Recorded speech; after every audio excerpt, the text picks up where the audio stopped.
Alam nyo guys, gusto ko lang i-share sa inyo na nakakataba ng puso na kahit papano ay nagiging effective ako para sa inyo. Sa totoo lang guys, kukunti lang talaga yung nanonood sa akin.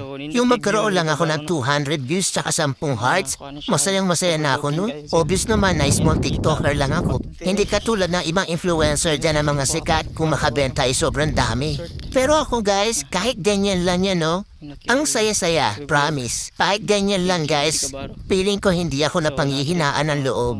Kumbaga, tuloy-tuloy lang, enjoy lang sa TikTok. Sana naman sa mga mahilig mag-check out dyan, sana lang ma-appreciate nyo din kami mga small TikToker na gumagawa ng mga original content. Hayaan nyo na yung mga influencer, mayayaman na yun. Yung tipong sila naka-iPhone 14, yung mga video camera nila, gaganda.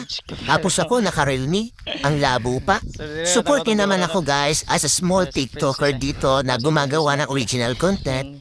Sana ma-appreciate niyo po ang mga video ko. Salamat! Bulingit kig na akong kabaro kay diri naglubog-lubog sa kuan ay itom kayo. Itong princess kabaro kay tubo-tubo na siya. Mga 1 month na ni kapin. Siya kabaro. So diri ra ta ko tagbabaro din. Salamat. Sheesh.